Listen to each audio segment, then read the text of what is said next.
अस्सलामुअलैकुम। उम्मीद और दुआ है सब खैरियत से होंगे। अल्लाह ताला सबको अपने हिफ्ज़-ओ-मान में रखे, आमीन सुम्मा आमीन। जैसा कि आपको पता है कि कराची के अंदर डेवलपमेंट जो है वो चलती रहती है, प्रोजेक्ट्स जो है वो अप्रूव हो जाते हैं, कुछ प्रोजेक्ट्स जो है वो पाइपलाइन होते हैं। अभी जो एक चीज़ है जो कि अभी एक रीसेंट डेवलपमेंट है जिसको हम आपसे शेयर कर रहे हैं, और उसके साथ उसकी साइडलाइंस को कि जो उसके होने से फ़ायदा है, और साथ में ये चीज़ कि जो उससे पहले उसी सेम पैटर्न का हुआ है उसका क्या रिजल्ट है। तो इस वक्त जो है वो एक, अगर जौहर में आप देखते हैं, गुलिस्तान जौहर में, तो मुनव्वर चौरंगी के ऊपर जो है वो अंडरपास एक अप्रूव्ड हुआ है। जैसे कि जौहर चौरंगी पे हुआ था, तो उसके बाद मुनव्वर चौरंगी है, और मुनव्वर चौरंगी पे एक अंडरपास की अप्रूवल है कि ये अब इंशाल्लाह ताला स्टार्ट हो जाएगा। तो एक बहुत अच्छी खबर है, बहुत अच्छी। गुलिस्तान जौहर में जिस तरह का ट्रैफिक हो जाता है, जितनी पब्लिक है, जितने लोग वहाँ पे आफ्टर ऑफिस आवर्स, सुबह स्कूल में, तो वहाँ पे वो थोड़ा सा कंजस्टेड हो जाता है जो पीक आवर्स होते हैं। तो उस हवाले से तो बहुत अच्छा है और कराची के लिए बेहतरी है। लेकिन साथ में हमें थोड़ा सा, अगर हम उसी से एक सिग्नल पीछे, एक चौरंगी पीछे आते हैं, तो हमें दिखती है, हमारे सामने आता है जौहर चौरंगी। अच्छा, जौहर चौरंगी में जो है वो एक अंडरपास और ओवरहेड, ये सारी चीज़ें एक डेवलपमेंट हुई। 4 साइड जो है वो चौरंगी को ख़त्म करके और सारी चीज़ें हमने देखी। एक प्रोजेक्ट लॉन्च हुआ, फिर वो प्रोजेक्ट बना, और फिर उसके बाद उसको जो है वो इनेबल कर दिया गया कि आप उसके ऊपर आते जाना, ये वो सारी चीज़ें एक्टिव हो गया वो। लेकिन अभी ये ज़रूर देखना है उसके अंदर हमें as a citizen of Karachi क्या फ्लॉज दिखते हैं।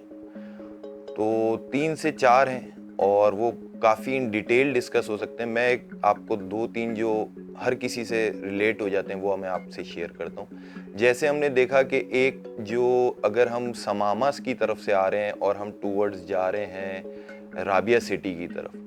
तो एक तो जो एक जनरल ओपिनियन है लोगों की कि उसको जो आप समझें कि हमने जो अंडरपास बनाया है, जब वो स्टार्ट होता है उसका तो लेंथ अच्छी है और बेहतर है, और जो according to rest of the city है उसी के हिसाब से। लेकिन जब वो उसके बाद ख़त्म होता है, और उसके बाद जब आपने वापस बैक टू द नॉर्मल, या आप समझिए आप मेन रोड से आगे टच होते हैं, तो वो मुझे लगता है कि उसको इतना लंबा कर दिया कि शायद वो कहीं आगे जाके रनवे से ना मिल जाता है, उसको इतना लंबा कर दिया। और दूसरी चीज़ जिसकी वजह से बहुत ज़्यादा तकलीफ है, अगर जो लोग उस रोड को यूज़ करते हैं उन्हें पता है कि ना वो राइट के रहते हैं ना वो लेफ्ट के रहते हैं, और वो एक बहुत बड़ा जो है वो मेरा ख्याल है कि एक गलती है, जिसको अगर आप टेक्निकल टर्मिनोलॉजी में समझें तो भी, और अगर पब्लिक के लिए आप देखें तो पब्लिक बहुत ज़्यादा रुल जाती है। वो इतना लेंदी आपने उसको कर दिया। मेरा ख्याल है वो कराची का वाहिद अंडरपास होगा जो शुरू हो रहा है तो ख़त्म ही नहीं हो रहा है। एक चीज़। दूसरी चीज़ ये कि जो उसके अंदर जो उसका जो ट्रैक यूज़ हुआ है, तो वो ट्रैक का मुझे सेंस समझ नहीं आया। चाहे वो उसमें ज़ाहिर है कि वो सिंध गवर्नमेंट के उसमें आता था, उसको पीपल्स पार्टी ने ओन किया है। तो मैं थोड़ा सा, ये एक सवाल होता है कि भाई ये जो आपने रोड बनाया है जिसके अंदर सॉर्ट ऑफ, मुझे बेसिकली ये वो रखता है जो हम मोस्टली पार्क्स के अंदर जो ट्रैक्स होते हैं उसके अंदर ये सॉर्ट ऑफ, आप समझे कि पेबल स्टोन्स, जो भी हम इसको एक नाम कहते हैं, एक इसका स्पेसिफिक नेम होता है, तो वो इस वक्त मेरे जहन में नहीं है, लेकिन हम वो चीज़ उधर यूटिलाइज होती है। आपने उसको रोड पे कर दिया एक चीज़, और फिर जब आपने उसको रोड पे किया तो अभी बनने के बाद बीच में 2 बारिश हो गई। अच्छा, बारिश में मैं आपको मतलब जो हमारी गवर्नमेंट ऑफ सिंध है, या जो उससे नीचे जो आती है गवर्नमेंट जिसके डोमेन में ही आता है, हम उनको यूं हाईलाइट या क्रिटिसाइज नहीं करते कि पूरा कराची ऑलमोस्ट काफ़ी हद तक डूब जाता है, तो चलो इसका भी डूबना बनता है। जो मेन चीज़ आती है वो ये कि भाई आप सिर्फ एक चीज़ हमें ये समझाएं कि जो आपने उसका रोड का जो ट्रैक के लिए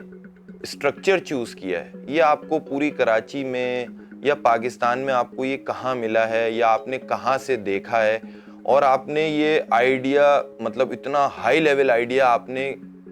कैसे और कहाँ, इसका कोई ये होगा ना कि जैसे अगर आप इसकी मार्केटिंग करते हैं, हम देखते हैं मुर्तज़ा वहाब जो हैं वो उसको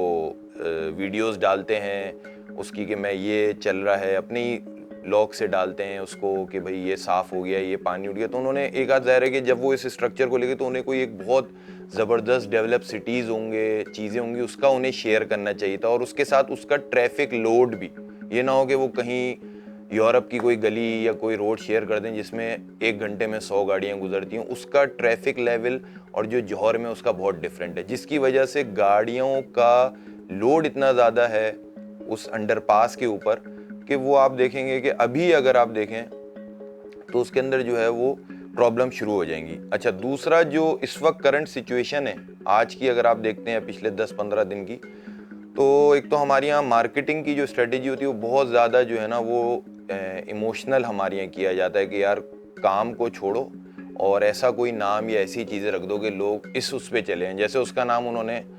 फ़लस्तीन अंडरपास रख दिया, तो एक तो समझ नहीं आया कि चलो भाई हमने रखा, लेकिन उन्होंने शायद उनके बैक ऑफ द माइंड ये था कि इसकी हालत भी फ़लस्तीन जैसी हो गई। मतलब आप अगर, मेरा ख्याल है वो 1.5 साल भी नहीं हुआ है, और अगर आप पिछले 10 दिन से देखेंगे उसका एक ट्रैक बंद है। तो फ़लस्तीन में तो जो हो रहा है भाई, वो अल्लाह के साथ उनकी मदद है, उनका कांटेक्ट है और अल्लाह ताला उनको कामयाबी देगा इंशाअल्लाह ताला। लेकिन जो आप इधर कर रहे हैं तो इसका आपने अल्लाह को हिसाब देना है, क्योंकि आप इसमें एक पैसा लेते हैं लोगों को, साल भर लोग आपके बनाने के प्रोजेक्ट की वजह से जो है वो दूसरे रूट यूज़ कर रहे होते हैं, दूसरे ट्रैक यूज़ कर रहे होते हैं। तो इसको देखें, हालत बुरी है साल में। और फिर वही वाली बात कि लोग कहते हैं कि आप किसी और पार्टी की, किसी और उसकी साइड लेते हैं। भाई इससे पहले जो लोगों ने, चाहे वो मुस्तफ़ा कमाल ने बनाया है या नेमतुल्लाह खान साहब ने बनाया, तो ये जो रोड है, चाहे वो नीपा का रोड है, चाहे वो उर्दू साइंस कॉलेज का रोड है, चाहे वो, तो यार इनको भी तो 20-20, 25-25 साल हो गए। कोई इसकी अकाउंटेबिलिटी क्यों नहीं होती है कि ये 20 साल में नहीं हिलते? अब जो पिछले 5 साल से रोड बनते हैं वो 1 साल में हिल जाते हैं, बर्बाद हो जाते हैं, खड्डे हो जाते हैं, उसमें उनका निज़ाम तहस नहस हो जाता है। तो इस चीज़ को ज़रूर देखना चाहिए, क्योंकि अब जो आप उससे आगे चौरंगी पे जा रहे हैं, एक तो उसको आपको सोचना चाहिए एज आ पार्टी, एज आ जो आपकी डेजिग्नेशन है मेयर कराची की, आपकी परफॉर्मेंस अच्छी हो और आप उससे बेहतर बनाएं। और आपसे एक रिक्वेस्ट यही है कि आप काइंडली ये रोड स्ट्रक्चर इसके लिए ना इसको जो है आप चूज़ कीजिएगा, क्योंकि इसका हाल आपके सामने है। तो आप उसको अगर आगे करेंगे तो शायद फिर उसके लिए भी वही मसाइल होंगे। तो ये एट द एंड मैं सिर्फ इस बात पे इसको कंक्लूड करूँगा कि चीज़ अच्छी हो रही है, काम हो रहा है,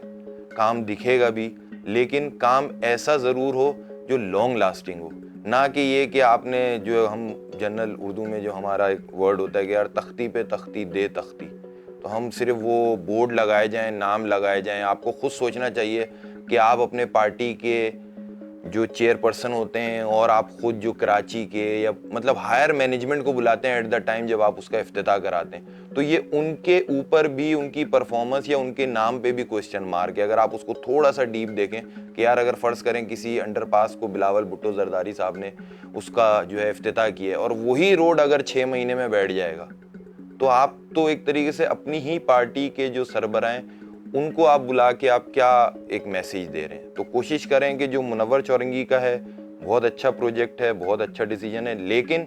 उसकी